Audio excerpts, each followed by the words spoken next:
آج پاکستان ڈائری میں اہم موضوعات یہ ہیں۔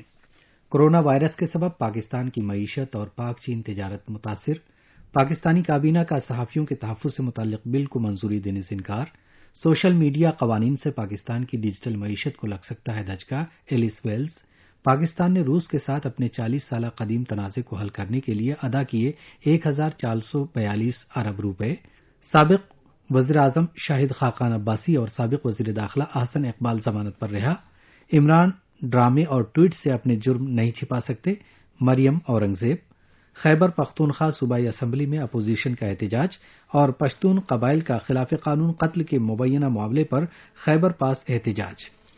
کورونا وائرس کے سبب پاکستانی معیشت اور پاک چین دو طرفہ تجارت کو کافی نقصان پہنچ رہا ہے۔ ٹائمز آف اسلام آباد نے اس سلسلے میں ایک خاص رپورٹ میں کہا ہے کہ چین میں ایک طرف جہاں کورونا وائرس کے سبب تجارتی سرگرمیاں تھم گئی ہیں، وہی اس کا واضح اثر پاکستان کی معیشت پر بھی پڑا ہے، کیونکہ پاکستان بڑے پیمانے پر چینی اشیاء درآمد کرتا ہے۔ ٹائمز آف اسلام آباد کے مطابق صنعت و کامرس کے معاملے میں پاکستانی وزیر اعظم کے مشیر عبدالرزاق داود نے میڈیا سے بات چیت کے دوران اس بات کا اعتراف کیا۔ روزنامہ ڈان نے بھی لکھا ہے کہ چین سے پھیلنے والے کورونا وائرس کے سبب درآمد کنندگان کو مشکلات کا سامنا ہے اور کاروبار و صنعت کار اسی وائرس کے خدشات کے سبب درآمد کے لیے تازہ آرڈر نہیں دے رہے ہیں۔ ڈان نے لکھا ہے کہ پاکستان کی چین سے کل درآمدات 12 ارب ڈالر ہے، جس میں سے زیادہ تر حصہ ڈائز اور کیمیکلز پر منحصر ہوتا ہے، جو ملک کے لیے سب سے زیادہ غیر ملکی زر مبادلہ کمانے والے ٹیکسٹائل کے شعبے کے لیے اہم خام مال ہے۔ پاکستان کی وفاقی کابینہ نے وزارت انسانی حقوق کی جانب سے صحافیوں کے تحفظ کے حوالے سے تیار کردہ ایک جامع بل کے مسودے کی باضابطہ منظوری روک دی۔ مذکورہ بل کا مقصد صحافیوں اور میڈیا پروفیشنلز کے آزادی اظہار، تحفظ، آزادی، غیر جانبداری کو فروغ دینا اور مؤثر طریقے سے یقینی بنانا تھا۔ ڈان اخبار کی رپورٹ کے مطابق بل کا مسودہ دیکھنے والے سینئر ایڈیٹرز اور میڈیا ماہرین کا کہنا ہے کہ یہ صحافیوں کے تحفظ اور حفاظت کو یقینی بنانے کے لیے انتہائی تفصیلی قانون سازیوں میں سے ایک ہے۔ اس ضمن میں ڈان سے گفتگو کرتے ہوئے وزیر اعظم کی معاون خصوصی برائے اطلاعات و نشریات ڈاکٹر فردوس عاشق آوان نے تسلیم کیا کہ صحافیوں کو ہراساں کیے جانے، اغوا، دھمکیوں اور اذیتوں کے خلاف ضروری سیکیورٹی فراہم کرنے میں اب بھی وقت لگے گا۔ دوسری جانب پاکستان میں صحافیوں کے خلاف پرتشدد واقعات میں کوئی کمی نظر نہیں آ رہی ہے۔ ڈان کی ایک دیگر رپورٹ کے مطابق سوات کے تحصیل مٹا کے علاقے شکردارہ میں ایک صحافی جاوید اللہ خان کو فائرنگ کر کے قتل کر دیا گیا۔ ڈان اخبار کی رپورٹ کے مطابق مقتول صحافی امن کمیٹی کے رکن کے ساتھ ساتھ مسلم لیگ نون کے مقامی رہنما بھی تھے۔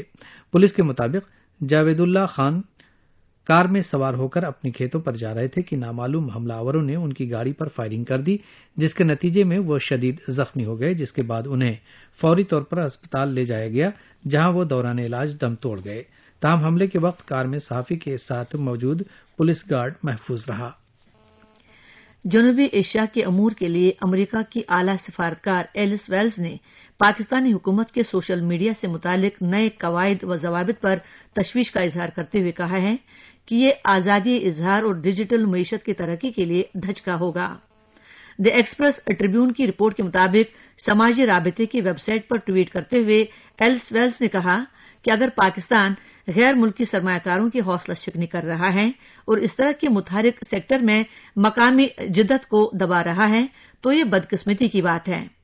انہوں نے کہا کہ ہم معاملے پر اسٹیک ہولڈرز سے بات چیت کی حوصلہ افزائی کریں گے۔ واضح ہے کہ وفاقی حکومت نے ملک میں سوشل میڈیا کو کنٹرول کرنے کے قواعد و ضوابط کی منظوری دی تھی۔ ان اصولوں کے تحت سوشل میڈیا کمپنیاں کسی تفتیشی ادارے کی جانب سے کوئی معلومات یا ڈیٹا مانگنے پر فراہم کرنے کی پابند ہوں گی اور کوئی معلومات مہیا نہ کرنے کی صورت میں ان پر 50 کروڑ روپے کا جرمانہ عائد ہوگا۔ اس میں جو معلومات فراہم کی جا سکتی ہیں ان میں صارف کی معلومات، ٹریفک ڈیٹا یا مواد کی تفصیلات شامل ہیں۔ ان قواعد و ضوابط کے تحت اگر کسی سوشل میڈیا پلیٹ فارم کو تحریری یا الیکٹرانک طریقے سے غیر قانونی مواد کی نشاندہی کی جائے گی تو وہ اسے 24 گھنٹے جبکہ ہنگامی صورتحال میں 6 گھنٹوں میں ہٹانے کے پابند ہوں گے۔ علاوہ ازیں ان کمپنیوں کو آئندہ 3 ماہ کے عرصے میں عملی پتے کے ساتھ اسلام آباد میں رجسٹرڈ آفس قائم کرنا ہوگا۔ اس کے ساتھ ان کمپنیوں کو 3 ماہ کے عرصے میں پاکستان میں متعلقہ حکام سے تعاون کے لیے اپنا فوکل پرسن تعینات کرنا اور آن لائن مواد کو محفوظ اور ریکارڈ کرنے کے لیے 12 ماہ میں ایک یا زائد ڈیٹا بیس سروسز قائم کرنا ہوں گے۔ مختلف طبقات کی طرف سے اس اقدام پر حکومت پر تنقید سامنے آئی تھی اور ناقدین نے تشویش کا اظہار کرتے ہوئے کہا تھا کہ اس سے انتظامیہ کو مذہبی منافرت، ثقافتی اور نسلی تعصب پھیلانے اور قومی مفاد کے نام پر آزادی اظہار کو کنٹرول کرنے کا موقع ہاتھ آ جائے گا۔ پاکستان کو روس کے ساتھ اپنے 40 سالہ تجارتی تنازع کو حل کرنے کے لیے 1442 ارب روپے ادا کرنے پڑے ہیں۔ دی نیوز نے اپنی ایک رپورٹ میں لکھا ہے کہ وزارت تجارت کے حکام کے مطابق تجارتی تنازع حل ہوتے ہی پاکستان نے روس کو 9 کروڑ 35 لاکھ ڈالرز کی ادائیگی کر دی۔ وزارت تجارت کے حکام کا دعویٰ ہے کہ اب پاکستان میں 8 ارب ڈالر کی روسی سرمایہ کاری کی راہ ہموار ہوگی۔ روسی سرمایہ کاری اسٹیل اور توانائی کے شعبے کے لیے ہے، کیونکہ روسی قوانین کے مطابق کسی ملک کے ساتھ تجارتی تنازع ہونے کی صورت میں روسی کمپنیاں وہاں سرمایہ کاری نہیں کرتیں۔ وزارت تجارت کے حکام کا کہنا تھا کہ 5 پاکستانی کمپنیوں کو 2 کروڑ 38 لاکھ ڈالرز کی ادائیگی کا عمل بھی شروع ہو گیا ہے۔ اسلام آباد ہائی کورٹ نے پاکستان کے سابق وزیراعظم شاہد خاقان عباسی اور سابق وزیر داخلہ احسن اقبال کو ضمانت دے دی ہے۔ دی نیشن کی رپورٹ کے مطابق پاکستان مسلم لیگ کے ان رہنماؤں کے خلاف قومی احتساب بیورو یعنی نیب نے 2 الگ الگ معاملوں میں مقدمے درج کرنے کے بعد کارروائی کی تھی۔ رپورٹ کے مطابق شاہد خاقان کی LNG اسکینڈل ریفرنس اور احسن اقبال کی ناروال اسپورٹس کمپلیکس کیس میں درخواست ضمانت بعد از گرفتاری منظور کی گئی۔ منگل کو عدالت عالیہ کے چیف جسٹس اطہر من اللہ اور جسٹس لبنہ سلیم پرویز پر مشتمل ڈویژن بینچ نے مسلم لیگ نون کے دونوں گرفتار رہنماؤں کی ضمانت کی درخواست پر الگ الگ سماعتیں کی۔ Narowal sports city scandal case میں احسن اقبال کی ضمانت بعد از گرفتاری کی درخواست پر سماعت کے دوران عدالت نے کہا کہ مقدمہ ثابت ہونے تک ملزم بے گناہ ہوتا ہے۔ شہری کا حق آزادی اور عزت نفس مجروح ہونے سے بچانا بھی ضروری ہے۔ نیب کو ملزم کی گرفتاری کا اختیار اس سے آئینی حقوق سے محروم نہیں کر سکتا۔ عدالت عظمیٰ کا حکم ہے کہ آپ تفتیش ضرور کریں لیکن سزا نہیں دے سکتے۔ Additional prosecutor general NAB Jahanzeb Bharwana نے بتایا کہ ریکارڈ میں ٹیمپرنگ اور ملک سے فرار کے خدشے کے پیش نظر احسن اقبال کو گرفتار کیا گیا۔ عدالت نے احسن اقبال کی 1 کروڑ روپے کے مچلقوں کے عوض درخواست ضمانت منظور کر لی۔ بعد ازاں عدالت نے سابق وزیراعظم شاہد خاقان عباسی کی LNG ریفرنس میں درخواست ضمانت پر بھی سماعت کی۔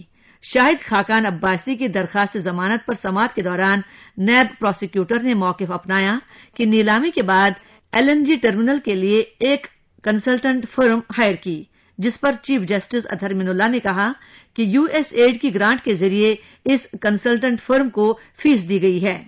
USAID نے ہی اپنی گرانٹ سے مذکورہ کنسلٹنٹ فرم کو ہائر کیا تھا۔ جب قومی خزانے کی رقم کا عمل دخل ہی نہیں تو اس کو نقصان کیسے ہو سکتا ہے؟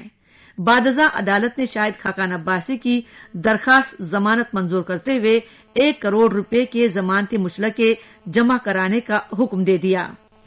پاکستان میں عمران خان کی زیر قیادت پاکستان تحریک انصاف کی وفاقی حکومت کے خلاف اپوزیشن کی نکتہ چینی جاری ہے۔ اپوزیشن رہنما جہاں عمران خان کو سلیکٹڈ وزیر اعظم کا نام دے چکے ہیں، وہیں مسلم لیگ نون نے انہیں عمران مافیا کا خطاب دے رکھا ہے اور پچھلے کچھ دنوں سے مسلم لیگ نون کے لیڈران انہیں عمران مافیا کہنے لگے ہیں۔ پاکستان ٹوڈے کی ایک رپورٹ میں کہا گیا ہے کہ بڑھتی مہنگائی اور گرتی معیشت پر عمران خان کو ہدف تنقید بناتے ہوئے مسلم لیگ نون کی ترجمان مریم اورنگزیب نے انہیں عمران مافیا کہا۔ پاکستان ٹوڈے کی رپورٹ کے مطابق مسلم لیگ نون کی ترجمان مریم اورنگزیب نے کہا کہ عمران مافیا ڈرامے اور ٹویٹ کر کے اپنی چوری نہیں چھپا سکتے۔ انہوں نے تبصرہ کرتے ہوئے کہا کہ PTI کے جہانگیر ترین اور خسرو بختیار نے آٹا اور چینی چوری کی لیکن انہیں سلاخوں کے پیچھے نہیں ڈالا گیا۔ مریم اورنگزیب نے مطالبہ کیا کہ عمران خان چوری کی انکوائری رپورٹ عوام کے سامنے لائیں۔ انہوں نے عمران خان کو مافیا قرار دیتے ہوئے کہا کہ وہ صرف قیمتیں بڑھانے پر مسلسل توجہ مرکوز رکھے ہوئے ہیں۔ نون لیگ کی ترجمان مریم اورنگزیب نے وزیراعظم عمران خان کے ایک بیان پر رد عمل ظاہر کرتے ہوئے کہا کہ عمران مافیا ڈرامے اور ٹویٹ کر کے اپنی چوری نہیں چھپا سکتے۔ انہوں نے کہا کہ قیمتیں بڑھانے پر مسلسل توجہ مرکوز رکھنے کے نتیجے میں اشیاء خورد و نوش کی قیمتوں میں واضح اضافہ ہوا ہے۔ انہوں نے کہا کہ عمران خان صبح، دن، شام یا رات ٹویٹ کریں لیکن جھوٹ تو جھوٹ ہی رہتا ہے۔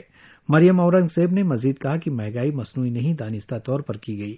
جہانگیر ترین اور خسرو بختیار نے عمران خان کی سربراہی میں عوام کا آٹا اور چینی چوری کی۔ ان عناصر کو سزا مقصود ہوتی تو انہیں اب تک سلاخوں کے پیچھے ہونا چاہیے تھا، مگر ان کی ملوں پر چھاپا مارنے کی جرات بھی نہیں۔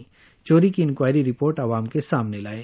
مسلم لیگ نون کی ترجمان نے کہا کہ عمران مافیا دانستہ طور پر پاکستان کے عوام اور نوجوانوں کو بے روزگار کر رہے ہیں۔ خیبر پختونخوا صوبائی اسمبلی جو کبھی پختونوں کا جرگہ کہلایا کرتی تھی، وہ حکومت و اپوزیشن کی مخاصمت کی وجہ سے مچھلی منڈی کا روپ دھار چکی ہے اور مسلسل احتجاج کے سبب ایوان کی کارروائی کئی دنوں سے تعطل کا شکار ہے۔ جیو نیوز نے اپنی ایک رپورٹ میں لکھا ہے کہ خیبر پختونخوا اسمبلی میں اپوزیشن اراکین نے اپنی سیٹوں پر کھڑے ہو کر احتجاج کیا۔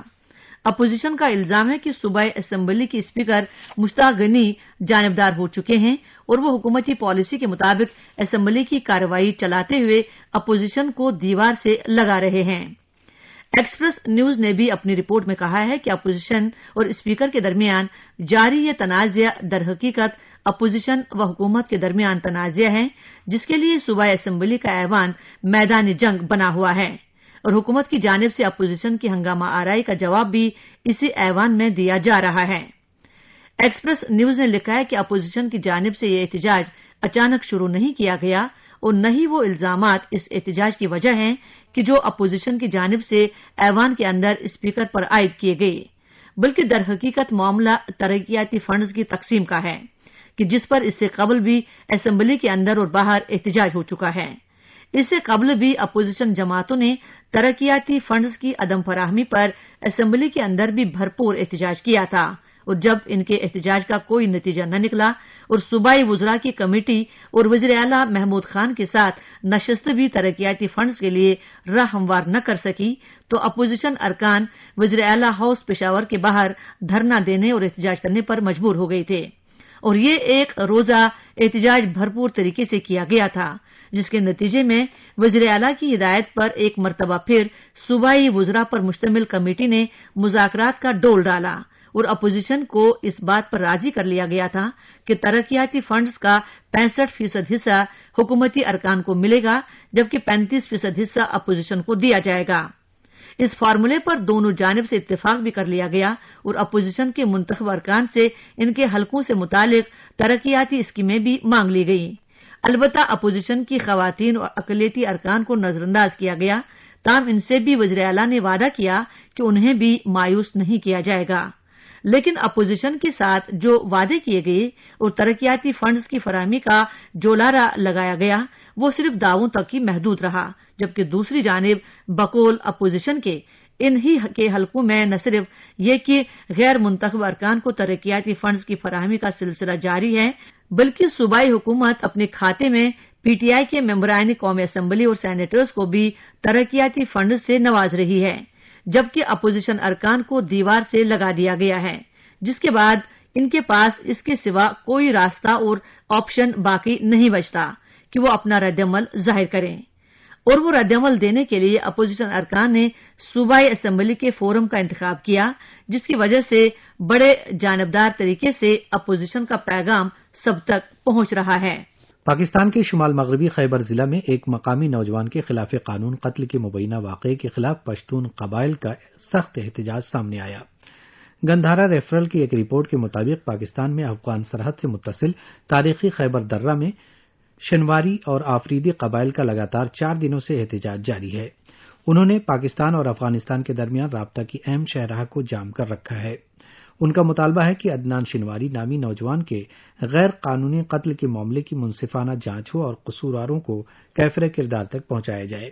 رپورٹ میں کہا گیا ہے کہ 21 فروری کو خیبر پختونخوا صوبے میں پولیس کی انسداد دہشت گردی برانچ نے اپنی ایک کارروائی میں عدنان اور 4 دیگر افراد کو ہلاک کر دیا تھا۔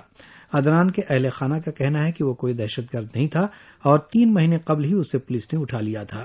احتجاجیوں کا الزام ہے کہ خیبر ضلع میں بہت سے سماجی کارکنوں اور بے قصور افراد کو اس طرح سے نشانہ بنایا جاتا رہا ہے۔ ان کا مطالبہ ہے کہ اس معاملے کی جانچ ہو اور متاثرین کو معاوضہ بھی دیا جائے۔